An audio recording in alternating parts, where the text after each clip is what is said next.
Baik, Assalamualaikum warahmatullahi wabarakatuh dan salam sejahtera. Baik, pada hari ini cikgu akan tunjukkan eksperimen berkaitan dengan sifat bahan yang keempat. Baik, sebelum ni kita dah buat sama-sama eksperimen untuk menunjukkan sifat bahan menyerap air dengan tidak. Itu yang pertama. Kemudian yang kedua, kita dah tengok sifat bahan terapung dan tenggelam. Seterusnya, minggu lepas kita dah belajar tentang sifat bahan yang boleh mengalirkan elektrik ataupun tidak. Baik, untuk hari ini kita akan belajar sifat bahan yang mana kita nak lihat kejelasan penembusan cahaya pula. Baik, sebelum ini awak dah pernah pun belajar dalam tajuk sebelum ni dalam tajuk cahaya, iaitu kejelasan bayang-bayang objek. Okey, dalam tajuk tersebut awak dah belajar 3 jenis objek, iaitu objek lut sinar, objek lut cahaya dan objek legap. Baik, hari ini kita nak tengok macam mana cahaya boleh menembusi sesuatu objek itu. Maksudnya kalau dia boleh tembus sepenuhnya, itu adalah objek lut sinar. Kalau dia boleh menembusi separuh sahaja, maksudnya itu adalah objek lut cahaya. Dan kalau dia tak boleh tembus langsung, maksudnya itu adalah objek legap. Baik, kita tengok langkah-langkah yang kita tengok dulu objek-objek yang kita perlukan ataupun bahan dan radas yang diperlukan pada hari ini. Yang pertama sekali adalah plastik berwarna macam ni, kemudian plastik jernih, seterusnya adalah tisu, kemudian pinggan kaca yang jernih macam ni, kemudian fail. Okey, kemudian kertas warna, dan seterusnya adalah objek lah. Objek contohnya cikgu gunakan cawan. Baik, yang pertama sekali adalah sebelum kita buat eksperimen ini, kita kena tahu tujuan dulu. Tujuan kita nak buat eksperimen ini. Baik, macam biasa, macam mana kita nak buat tujuan? Okey, untuk buat tujuan kita kena tahu pemboleh ubah manipulasi dengan pemboleh ubah bergerak balas dulu. Baik, apa pemboleh ubah manipulasi dia? Okey, pemboleh ubah manipulasi adalah pemboleh ubah maksudnya apa yang kita ubah ataupun apa yang berbeza, yang kita gunakan objek yang berbeza dalam sesuatu eksperimen ini. Untuk menghasilkan satu putusan lah. Okey, jadi sekarang ni pemboleh ubah manipulasinya adalah jenis objek. Sebab apa? Sebab kita gunakan pelbagai jenis objek. Kita gunakan pelbagai jenis objek untuk mengkaji kejelasan penembusan cahaya. Maksudnya pemboleh ubah manipulasinya adalah jenis objek, manakala pemboleh ubah bergerak balasnya adalah kejelasan penembusan cahaya. Sebab apa? Pemboleh ubah bergerak balas ni adalah apa yang kita nak tengok, apa keputusan eksperimen yang kita nak lihat, apa yang kita nak kaji. Kita nak buat apa sekarang ni? Itu adalah pemboleh ubah bergerak balas, di mana kita nak tengok kejelasan penembusan cahaya. Untuk pemboleh ubah, okey, sekarang kita dah tahu pemboleh ubah manipulasi, kita dah tahu pemboleh ubah bergerak balas kan? Jadi kita bolehlah buat tujuan. Boleh isikan tujuan dalam uji kaji ni, iaitu mengkaji hubungan di antara jenis objek, semua ni jenis objek dengan kejelasan penembusan cahaya, dengan apa yang kita nak kaji hari ni, gerak balas lah. Okey, bila dah tahu, okey, sekarang tujuan dah lengkap. Sekarang kita nak tengok pemboleh ubah pula. Pemboleh ubah ni ada 3, yang MN, GB dengan MR tadi. MN ni pemboleh ubah manipulasi lah, macam cikgu cakap tadi, jenis objek. Pemboleh ubah bergerak balas pula adalah apa yang kita nak kaji tadi, kejelasan penembusan cahaya. Manakala pemboleh ubah yang dimalarkan, maksudnya yang sama je yang kita gunakan dekat dalam sesuatu eksperimen tu, yang inilah. Yang ini yang kita takkan tukar-tukar nanti. Iaitu awak boleh buat sama ada saiz cawan, jenis cawan, ataupun bentuk cawan, ataupun bilangan cawan. Boleh, mana-mana satu. Pilih satu untuk dijadikan pemboleh ubah yang dimalarkan. Okey, seterusnya tadi cikgu dah cerita bahan-bahan radas. Okey, sekarang kita mulakan eksperimen. Baik, langkah yang pertama adalah kita letakkan cawan plastik dekat atas meja macam ni. Kemudian kita ambil objek yang pertama, iaitu fail. Okey, kita letakkan fail ni di depan cawan plastik ni. Baik, sekarang ni awak nampak tak cawan dekat belakang fail ni? Nampak tak? Tak nampak kan? Okey, kalau tak nampak, okey, awak tengok dekat bahagian keputusan awak tu, awak tulis pemerhatian jelas, tidak jelas atau tidak nampak. Okey, jadi jawapannya tidak nampak. Baik, inference-nya kenapa?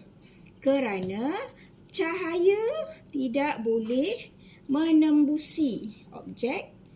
Kerana cahaya tidak boleh menembusi objek. Sebab apa? Sebab ni adalah objek legap. Jadi cahaya tidak boleh menembusi langsung tak boleh tembus, jadi tak boleh nampak lah objek dekat belakang tu. Okey, itu inference untuk file tadi. Okey, yang kedua adalah ini dah sudah, cikgu letak tepi. Okey, yang seterusnya adalah kita ambil pinggan kaca pula. Cermin pinggan kaca yang yang jernih. Okey, cikgu letakkan pinggan dekat depan ni. Nampak? Awak nampak tak cawan dekat belakang pinggan ni? Nampak jelas tak? Kalau okey, dia ada 3, jelas, tidak jelas atau tidak nampak. Okey, sekarang ni kita nampak jelas kan? Okey, jadi kita nampak jelas. Okey, tandakan dekat jelas. Okey, kenapa dia jelas? Kerana cahaya boleh tembus, cahaya boleh menembusi sepenuhnya. Sebab ni adalah objek lutsinar. Jadi cahaya boleh menembusi sepenuhnya. Itu sebabnya kita boleh nampak jelas objek yang berada di belakang pinggan kaca ni. Okey, ini yang kedua. Objek yang ketiga, seterusnya kita gunakan, okey, cikgu gunakan tisu. Okey, sekarang ni cikgu letak tisu dekat depan cawan ni. Baik. Awak nampak tak cawan dekat belakang tisu ni? Okey, ada 3. Jelas, tidak jelas ataupun tidak nampak. Okey, awak akan nampak kan? Nampak tapi tak jelas sangat kan? Nampak sipi-sipi je, tak nampak jelas sangat. Nampak macam urin-urin tapi tak pasti sangat apa benda di belakang kan? Okey, jadi awak tulis dekat situ, awak tanda dekat situ tidak jelas. Okey, inference ni sebab apa? Kerana cahaya hanya boleh menembusi sebahagiannya sahaja. Cahaya boleh menembusi sebahagian sahaja. Itu dia punya inference dia. Okey, kemudian tengok pula objek yang keempat. Objek yang keempat, okey, cikgu ambil plastik jernih ni. Okey, plastik jernih pula cikgu letak dekat depan cawan macam tadi. Okey, sekarang awak nampak jelas tak cawan ni? Jelas tak jelas atau tak nampak? Okey, jawapan dia mestilah jelas kan? Awak nampak cawan tu dengan jelas. Okey, jadi tandakan dekat jelas. Okey, inference-nya sebab apa? Kerana cahaya boleh menembusi sepenuhnya. Cahaya boleh tembus ke objek ni. Objek lutsinar ni lah. Cahaya boleh menembusi sepenuhnya. Okey, seterusnya kita tengok pula objek yang ke-5. Okey, cikgu ambil ni kertas warna. Okey, cikgu letak kat depan ni. Okey, awak nampak tak objek cawan? Nampak tak cawan kat belakang ni? Nampak ke tak nampak? Jelas tak jelas tak nampak? Okey, jawapannya tidak nampak. Okey, kenapa tak nampak? Inference-nya kerana cahaya tidak boleh menembusi. Cahaya tak boleh tembus ni, objek ni. Itu sebabnya kita tak boleh nampak langsung apa yang berada di belakang objek legap.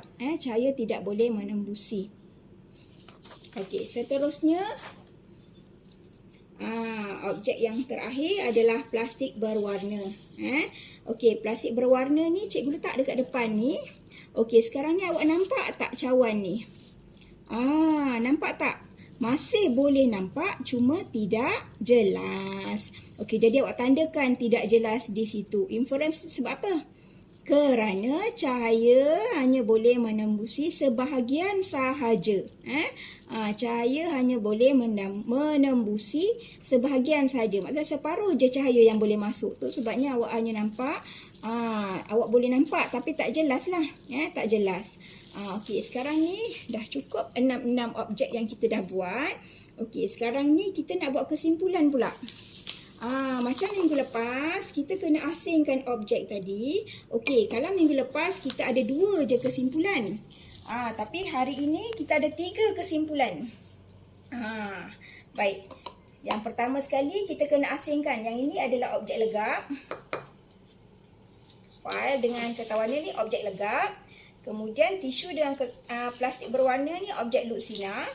Yang ini adalah objek, ini adalah luk cahaya. Yang ini adalah luk sinar. Okey, jadi kesimpulan dia kena ada 3. Jadi awak buat kesimpulannya. Jika jenis objek adalah fail dan kertas warna, maka apa? Maka objek tidak dapat dilihat. Okey. Ataupun kita buat macam ni lah. Jika jenis objek adalah fail dan kertas warna, maka cahaya tidak dapat menembusi langsung. Macam tu. Itu untuk kesimpulan yang pertama. Kesimpulan yang kedua, jika jenis objek adalah tisu dan plastik berwarna, maka maka objek dapat dilihat sebahagiannya sahaja.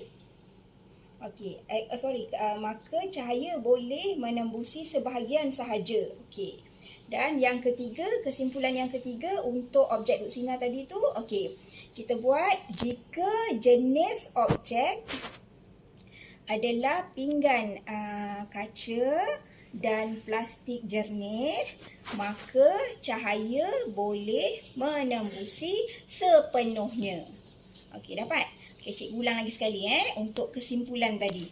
Baik, yang kesimpulan untuk yang pertama tadi, jika jenis objek adalah fail dan kertas warna, maka cahaya tidak boleh menembusi langsung. Cahaya tidak boleh menembusi objek.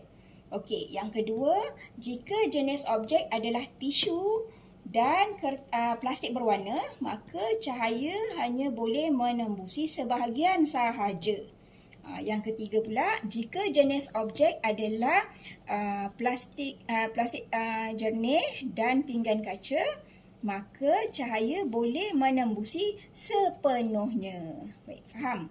Itu sahaja uji kaji kita pada hari ini untuk mengkaji sifat bahan yang keempat, iaitu sifat bahan yang keempat iaitu mengkaji hubungan di antara jenis objek dengan kejelasan penembusan cahaya. Baik, sekian, terima kasih.